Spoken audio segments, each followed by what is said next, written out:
Vamos então agora para a palavra do Senhor. Como já o Hermínio falou, hoje é o último domingo em que vamos falar sobre a importância da palavra de Deus em nossa vida. No próximo domingo, nosso tema vai mudar e nós vamos falar sobre família. Tá bom? Então a gente tem muita coisa bacana programada aí para o mês da família, vai ser uma bênção. E você se prepare e a gente vai orar muito pela sua família. E eu espero que Deus vai derramar uma bênção muito grande sobre a sua família aqui no próximo mês. Hoje eu quero terminar o nosso tema sobre a palavra de Deus e a importância da Bíblia em nossas vidas, lendo João, tá certo? O Evangelho de João, capítulo 2. Nós vamos ler apenas alguns versículos do início do capítulo 2 de João.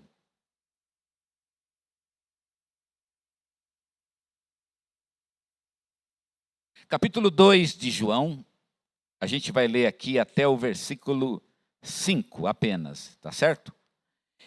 Diz assim o texto da palavra do Senhor. 3 dias depois houve um casamento em Caná da Galileia, e achando-se ali a mãe de Jesus. Jesus também foi convidado com seus discípulos para o casamento.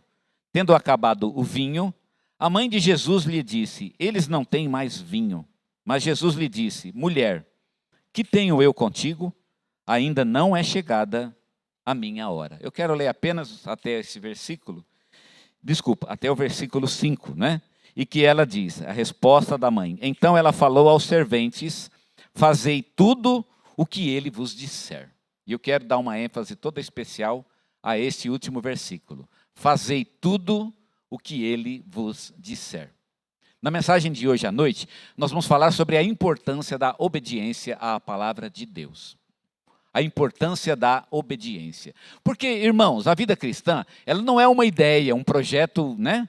Não é um projeto intelectual. A gente tem aqui a Bíblia, e a Bíblia ela está escrita, né? Ela está em forma escrita. Seria bom se fosse um áudio, seria bem bacana. O próprio Deus falando, inclusive. Isso ia ajudar muito, porque a gente não ia poupar energia. Porque a gente lê, gasta mais energia do que ouvir, não é? Mas, infelizmente ou felizmente, não sei, a Bíblia ela está escrita, é a palavra de Deus. E a gente precisa ler a Bíblia.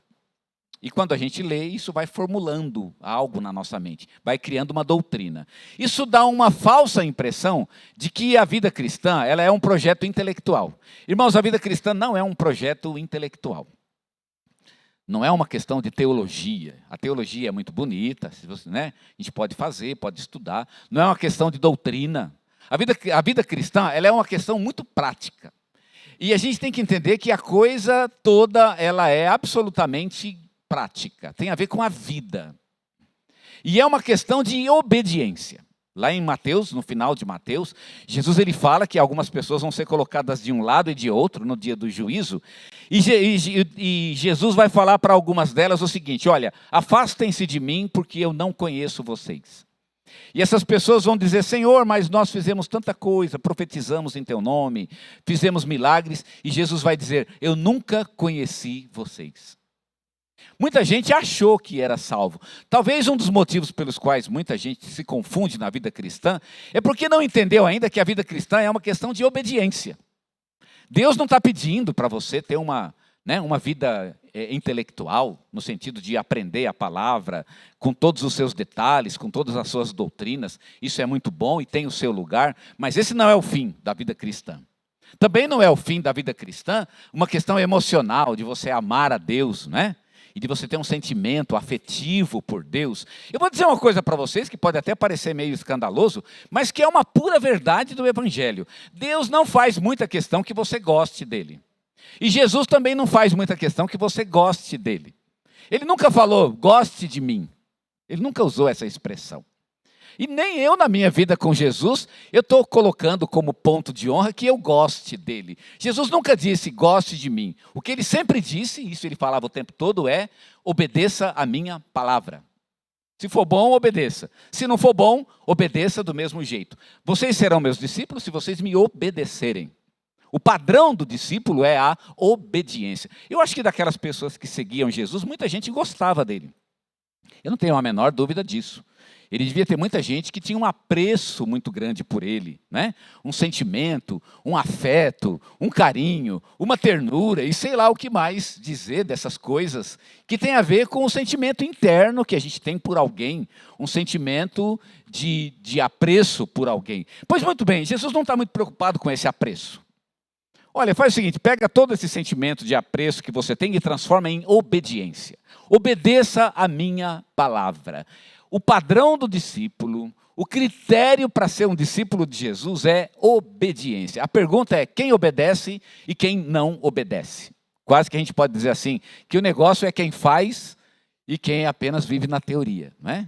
Tem gente que só vive uma vida cristã teórica.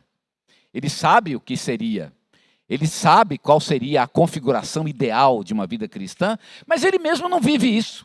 Ele não tem aquilo que a gente chama de prática, a prática da vida cristã. Há muitas pessoas assim em nosso meio e a gente precisa tomar cuidado com isso, porque o critério do discípulo sempre há de ser a obediência. Aí vem a importância da palavra de Deus em nossas vidas. Por que a gente lê a palavra de Deus? Porque na palavra de Deus a gente vai procurar mandamentos para obedecer. Senhor, eu quero te obedecer. Isso quando o Senhor tocou no meu coração e falou muito claramente comigo, eu fiquei tão impactado com essa verdade, e isso falou tão forte no meu coração, que eu queria procurar coisas para obedecer. Senhor, manda alguma coisa, manda qualquer coisa. Eu passei numa fase da minha vida que eu estava obedecendo qualquer coisa. O que o Senhor mandava, eu fazia. E aí eu me lembro que nessa ocasião, né, na questão de obediência, eu fui ler, na tentativa de encontrar mandamentos, eu fui ler o livro de Tiago. Porque eu sabia que o livro de Tiago, ele é um livro ele é meio tipo mandamentos, né? Ele parece o Velho Testamento dentro do Novo Testamento. O livro de Tiago já foi chamado pelos estudiosos de o Velho Testamento dentro do Novo Testamento. Porque Tiago ele é muito voltado para a lei e por isso ele tem muitas regras de vida, ele é bem prático, né? E tem o seu lugar na vida cristã, inclusive. E fui ler Tiago. E me lembro que li Tiago com muita sede, e de Tiago eu fiz uma lista, inclusive. Isso não é, nem estou dizendo que isso é bom, aliás, não é bom mesmo. Eu fiz uma lista e coloquei a lista na parede lá, coisas que eu preciso fazer e que Tiago manda eu fazer. Porque eu tinha uma sede de obedecer, eu queria obedecer. O Senhor ele falou, Eliseu, vai com calma, não é assim também, né? Primeira coisa, para com o negócio de fazer lista, porque você vai viver um dia de cada vez na minha presença. A obediência é aquilo que você leu hoje. Você vai ler a palavra vai te dar uma orientação, uma ordem, um ensino, e aí você vai caminhar naquilo que a palavra te disse. Você precisa obedecer. Meus irmãos, a necessidade da palavra de Deus é exatamente essa, a necessidade de que nós obedeçamos a Jesus. Foi isso que Maria disse para os serventes quando acabou o vinho naquele dia. Façam tudo o que ele vos disser. Esse é o mandamento de Jesus. No final de tudo, o critério final, quando você estiver diante de Deus, só você e Ele, no dia do julgamento, aquele dia que vai ser cheio de surpresas, não é? Muitos, mas eu até curava em teu nome. Alguns vão dizer, e curava mesmo, não duvido. Fazíamos muitas maravilhas, como disse Jesus, mas naquele grande dia, irmãos, quando você estiver diante de Jesus, só uma coisa vai importar: você obedeceu ou não? Esse é o critério evangélico, no sentido de que foi Jesus que disse, e que está no Evangelho, é o critério para ser um discípulo de Jesus. Obediência. Obediência. Você obedece ou não obedece? Eu quero dar 2 incentivos aqui para a gente obedecer. O primeiro deles, eu quero que você repare, era uma festa e Jesus foi convidado para essa festa. Aí acabou o vinho, vocês já conhecem bem essa história. E aí quando acaba o vinho, a mãe de Jesus vai falar com ele. E aí Jesus fala, olha, mestre, filho, acabou o vinho. E aí ela volta então para os serventes e diz para os serventes que estão ali próximos de Jesus: eles não têm vinho. Primeira coisa que eu reparo aqui é que é uma festa de casamento. Estranho Jesus fazer um milagre numa festa de casamento. Não sei se você acha estranho. Eu pessoalmente acho muito estranho isso. Porque ele faria tantos milagres em tantos lugares maravilhosos, no templo, por exemplo, né? num culto, num deserto, por exemplo, quando tinham 5.000 pessoas. Jesus fez milagres em tantos lugares, e ali ele fez um milagre estranho. Um milagre num lugar inusitado, uma festa de casamento. E um milagre que não era relacionado com uma pessoa específica. Ele curou enfermos, ele ressuscitou os mortos, ele expulsou demônios, mas ali ele transformou água em vinho. Foi um milagre que Jesus fez que não foi exatamente numa pessoa. Porque ele sempre faria milagres em pessoas. Não é? As pessoas tinham problemas, necessidades, doenças, demônios, o que quer que fosse. E Jesus sempre, os milagres dele sempre se voltaram para essas pessoas. Mas aqui não. Aqui o milagre foi feito sobre um elemento natural. E foi a única vez que Jesus fez um milagre sobre um elemento natural. Um vinho, uma água, inclusive. Né? Ele transforma, portanto, a água em vinho. Não era, creio eu, o ambiente adequado para se fazer um milagre.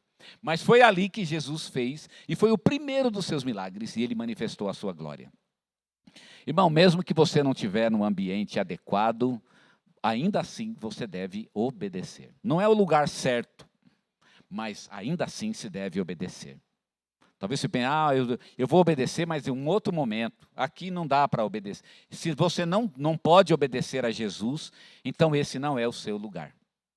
O seu lugar é o lugar em que você pode obedecer a Jesus, porque ele pode operar e pode fazer seus milagres e operar as suas bênçãos nos lugares mais inusitados, como, aliás, uma festa de casamento.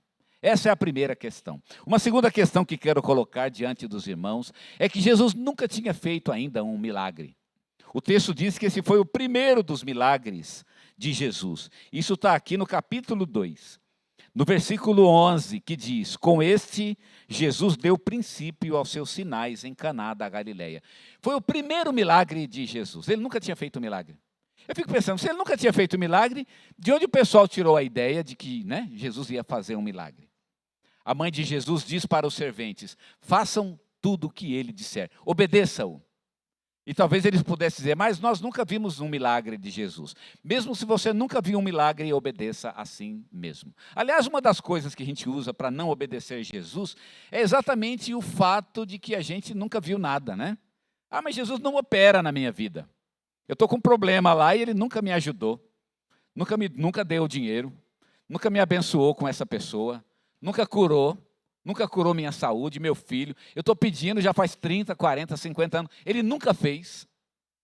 Irmão, mesmo que ele nunca fez, ainda assim, obedeça. Aqui o fato de Jesus não ter feito ainda um milagre, e olha que ele já tem 30 anos de vida, e nunca fez um milagre, não é desculpa para que ele não seja obedecido.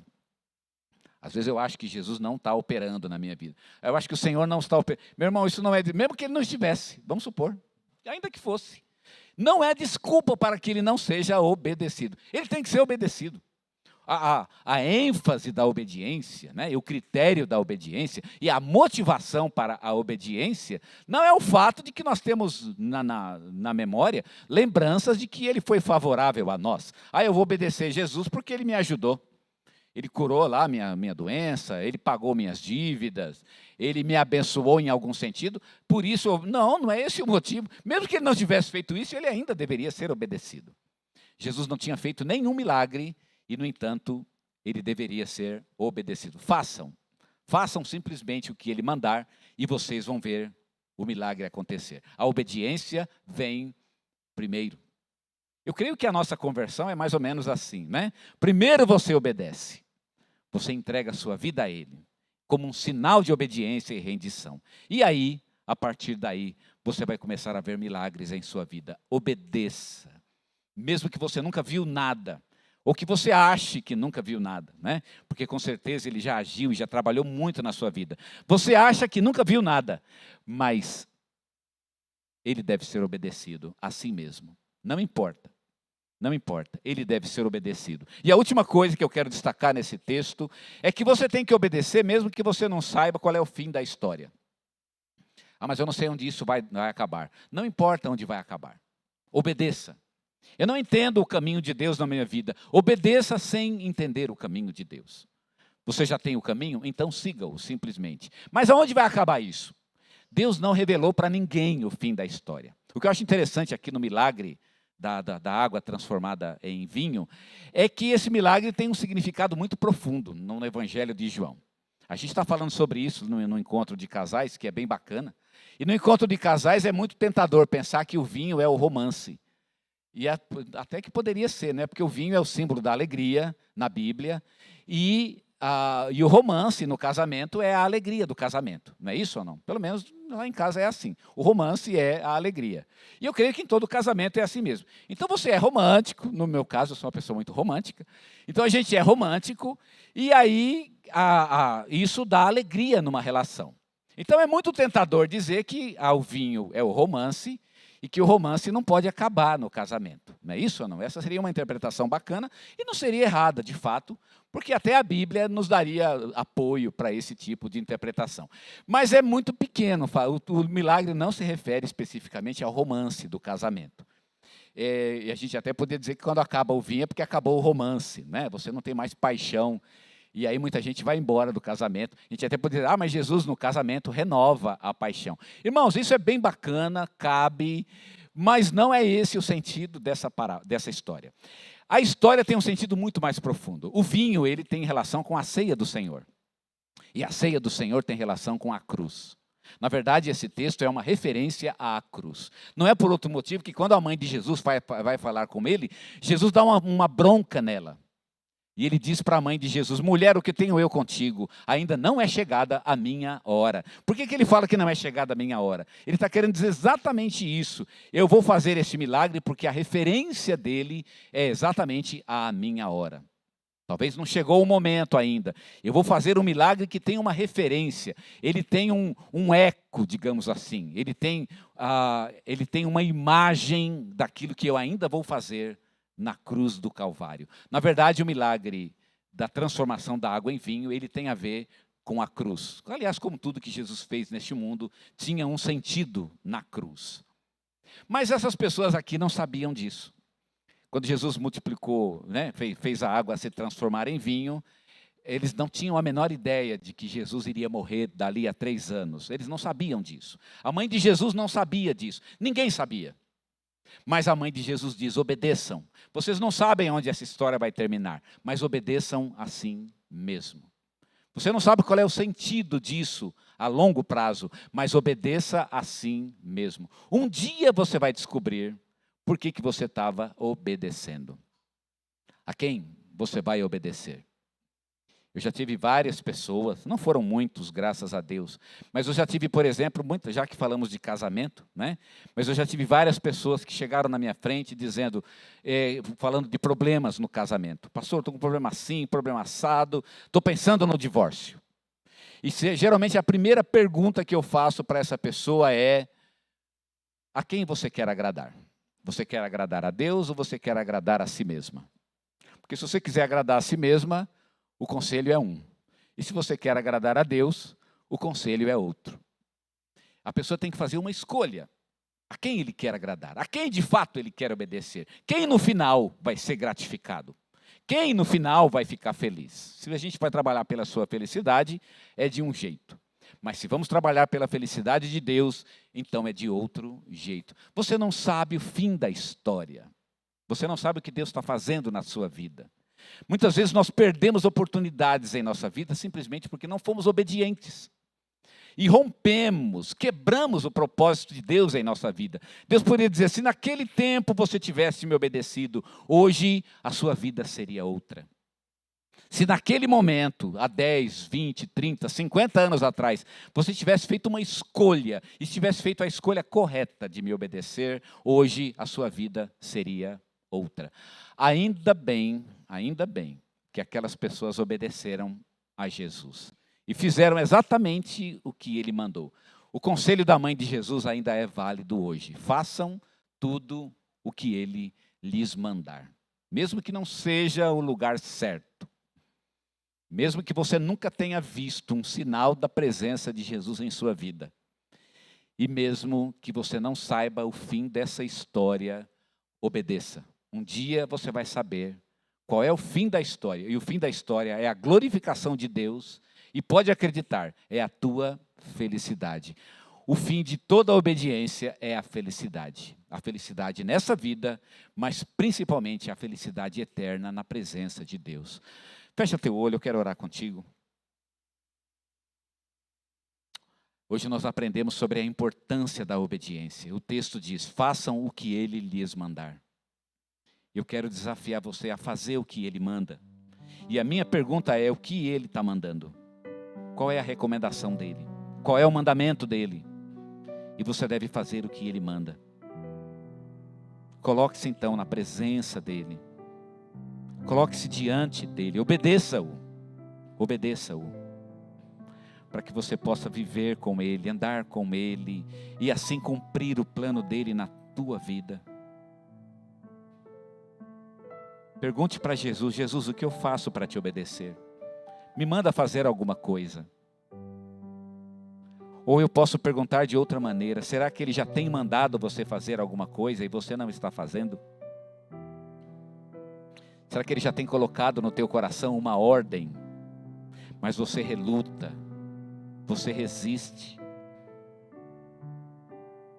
Nós precisamos obedecer a Jesus, mesmo que a gente não saiba o fim da história. Nós não sabemos onde vai acabar isso. A vida continua, mas Jesus sabe, e Ele sabe que a importância, Ele sabe da importância hoje, da obediência. A obediência aqui, a obediência agora, neste momento. Obedeça-o. Se você não obedecê-lo, você não vai ver o que Ele tem de maravilhoso para fazer na tua vida. A obediência é o preço das maravilhas de Deus em nossa vida. Obedeça-o, faça o que Ele mandar, disse a mãe de Jesus. E a mesma ordem nós estamos dizendo hoje: façam o que Ele mandar. Não importa se você entende ou não, faça o que Ele mandar, obedeça-o.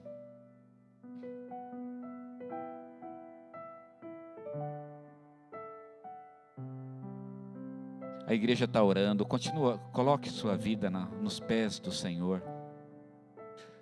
Prontifique-se a obedecê-lo. E quero fazer um desafio nessa manhã. Uma das ordens do Senhor Jesus é de que nós entreguemos a Ele toda a nossa vida e todo o nosso coração. Que a palavra dEle entre em nós e nos transforme. E eu quero lançar um desafio nessa manhã. Se você nunca entregou sua vida a Jesus, o primeiro e o maior de todos os atos de obediência é a entrega total do nosso coração a Ele. Você vai ver a tua vida ser transformada e renovada se você fizer isso. E eu quero desafiar você a fazer isso hoje. Se você nunca o fez, não perca essa oportunidade. Ele está te convidando nessa noite. Faça o que Ele mandar. A mãe de Jesus disse isso. Faça o que Ele mandar. E a palavra dela soa como eco em nossos corações. De fato, eu devo fazer o que Ele mandar. Você vai obedecê-lo ou não? É uma decisão que você tem que tomar e vai ter que ser hoje. Eu não sei se todos já a fizeram aqui, mas se você não a fez, eu preciso dar essa oportunidade a você. De que você entregue o seu coração a Jesus. Obedeça a sua voz, obedeça a sua palavra. E assim cumpram o que Ele diz, o que Ele ordena na sua palavra. E o primeiro, como eu disse, o maior ato de obediência é a entrega do nosso próprio coração a Ele. Eu quero orar pela tua vida, se você deseja fazer essa decisão. E para isso eu preciso saber que você quer fazê-lo de fato. E eu desafio, se você quer fazê-lo mesmo, então você levante a sua mão, eu vou compreender o seu gesto e vou orar pela tua vida. Eu não vou insistir, mas eu sinto que devo dar essa oportunidade a você nessa manhã. Se alguém deseja fazê-lo hoje, levante a sua mão, eu vou compreender e vou orar pela tua vida. Não vou insistir, mas eu quero deixar essa oportunidade para você.